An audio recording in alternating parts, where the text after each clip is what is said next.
Kaakati omukyala golaba oyo mu katambi omugole afudde. Essaawa zino zembuyaga ezikunta. Omugole ono afudde yakamaliriza okukola omukolo gwe ogw'okwanjula nga yakanjula bbaawe afudde ali mu kuzaala. Wabula bwe yakola omukolo gwe n'aguteeka ku social media buli omu n'agulaba.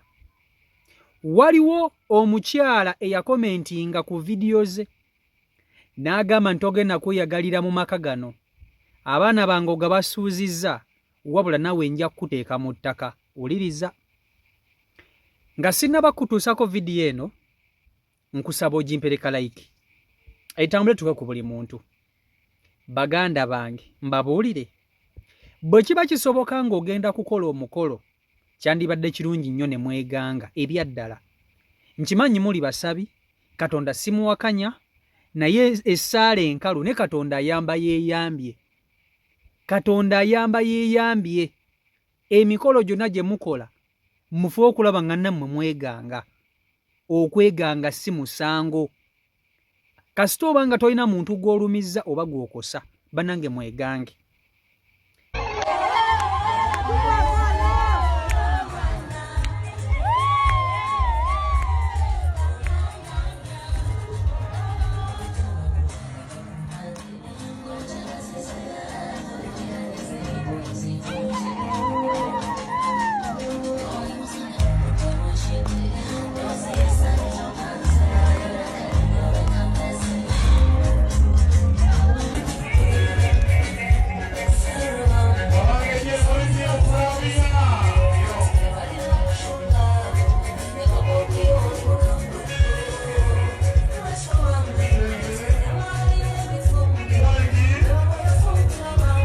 Katuwuliriza. Omukyalo oyo amannya ge oyo omugolo afudde. Amannya ge ayitibwa Flavia Nakanwagi. Nakanwagi Flavia ono abadde yakamaliriza okukola omukolo gwe ogw'okwanjula nga bw'omulaba awo. Yanekaanekana nnyo ku mukolo gwe. Buli omu yanyumirwa. Abantu bajja ne bamuwerekerako. Yali ayanjula bbaawe mu bazadde be. Omukolo guno yagukola mu Desemba omwaka oguwedde. Wabula kigambibwa nti omwami gwe yali ayanjula yali alinayokko ku bakazi abalala. Omwami yalinayo omukyala omulala. Kati oyo omukyala gwe yayina mahama we.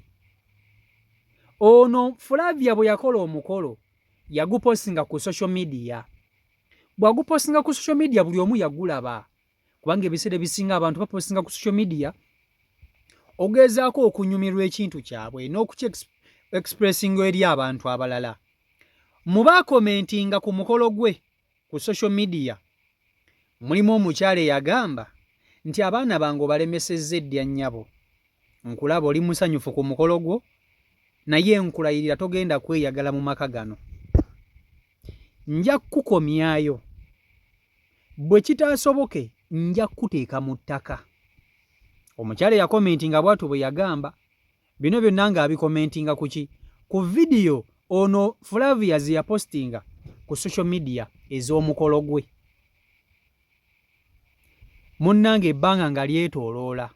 Ebbanga libadde lyetoolodde nga liwezeewezeeko. Flavia ono ajja afuna olubuto. Mu bbaawe oyo yennyini gwe yakola ki? Gwe yayanjula. Ebiseera ebisinga bannange mwegenderezenga nnyo abantu abakomentinga komenti ez'okufa ku vidiyo z'abantu bimala ne bituukirira. Mwalaba abaakomentinga ku vidiyo za Olisha M mwabiraba. Mwalaba abaakomentinga ku vidiyo z'abantu abasinga obungi abagole mubiraba. Oli n'akomentinga mugwe Olisha M togenda kweyagalira mu bufumbo obwo ojja kufa omusajja omuleke. Ate nekima ne kituukirira. Ate buli mu lugole bwe bakomentingako bwe bati afa azaala. Kati omukyalo ono bw'afuna olubuto mu bbaawe akaseera katuuka k'okuzaala. Agenda bulungi nnyo mu ddwaliro azaale. Baamututena mu ddwaliro ddungi si mu buno obulwaliro lwaliro.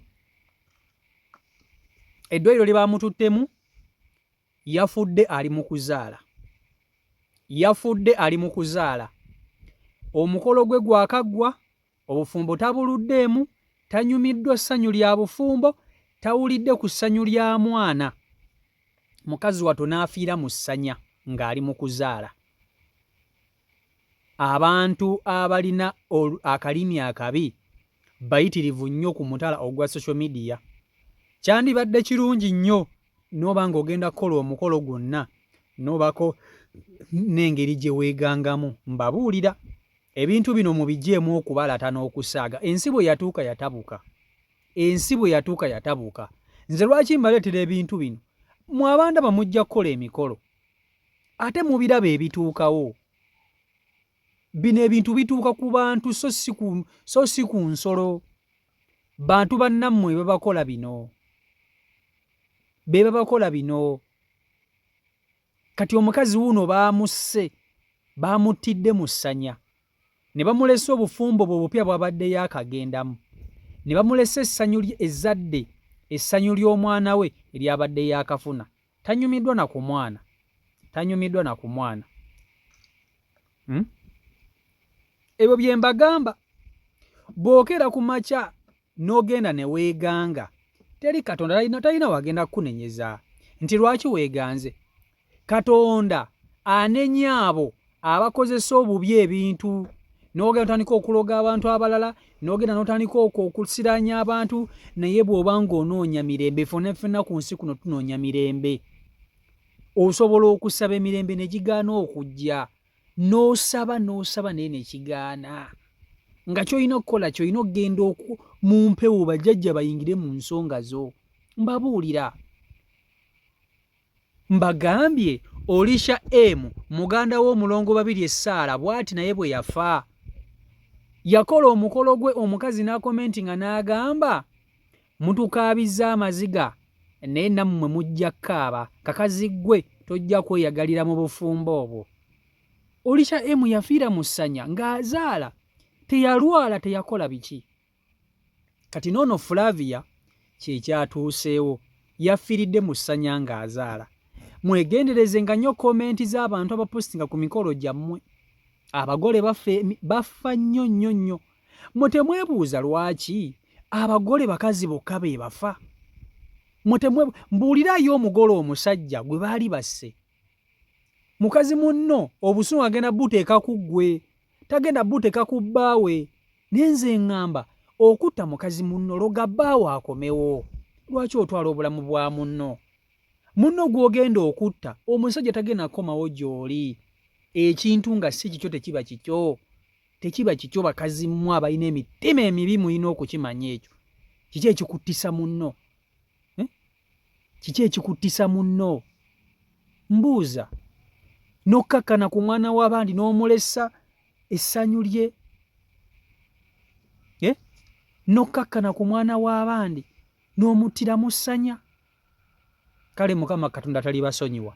Katonda talibasonyiwa. Naye mbabuulire, bw'oba ogenda kukola omukolo olina okwesiga abantu nga 3-4. Weesige maamawo, bbaawo ne taatawo. Bw'oba ng'olinayo ne ssengawo gw'oyagala mwesige. Nina basenga nabo si bangu. Temwewuunya lwaki abantu bakola emikolo ne bayita abantu 3. Kale omuntu yakoze kino ekintu ye teyazze ku mukolo. Yabadde muntu mulala. Naye kirabika ndowooza abantu batandike okukolera emikolo mu nkukutu. Mumanye ensonga lwaki omuntu akola omukolo n'agamba saagalayo kamera, saagala kuyita abantu, nga tayagala buli omu akimanye. Abantu babi. Abantu babi. Mbabuulira. Abantu babi ebyaddala.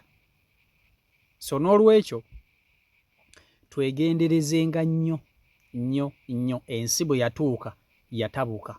Nkambwe. Ebyaddala nkambwe.